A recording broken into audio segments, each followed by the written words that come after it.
Aku bukan nak naik space. Untuk sesiapa yang nak cari helmet yang ringan, boleh ambil helmet ini. Sebab helmet ini sangat special. Satu barang dia murah. Lagi satu, apa yang saya suka sebab dia ringan. So visor ini korang boleh pilih di antara yang ada hitam ataupun transparent. Aku pilih transparent disebabkan aku kalau bawa motor, malam-malam aku pun boleh nampak dengan jelas. Lagi satu, kalau petang, orang lain boleh nampak aku dengan teliti. Hihi.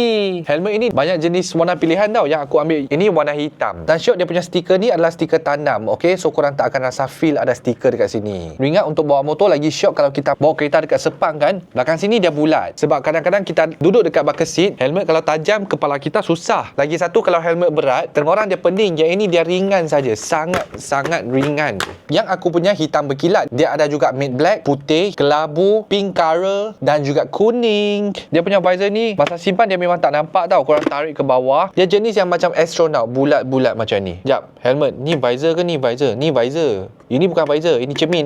Cermin. Dalam dia punya sponge pun lembut. Jenama daripada Masontex. Belakang kiri kanan sini ada lubang aerodinamik supaya angin keluar dekat sini, kepala korang tak panas juga. Untuk kepala yang besar aku, helmet kita susah pilih saiz. Yang ini dia tak ada saiz, dia free size sahaja. Masa aku pakai pun dia tak sakit kepala sebab dia ringan, dia ngam dengan kepala aku. Kepala yang kecil sedikit pun tidak apa. Dia memang sedap dipakai, unisex. Ini kalau korang nak bawa amoy-amoy, secondary helmet pun boleh. Memang selesa. Sebab beli helmet kita takut. Pertama sekali adalah saiz. Kalau beli tersalah saiz, helmet tu buang terus. Memang tak boleh pakai. Ini dia tak ada saiz langsung. Dia cuma ada warna pilihan bagi korang saja. Tapi korang tahu kepala aku besar, banyak helmet yang aku pakai, kebanyakan aku ambil yang XL. So yang ini bagi aku memang selesa. Harga memang murah, aku letakkan beg kuning, korang check tengok. Dia punya design pun sangat cantik. Okay, sekian, terima kasih.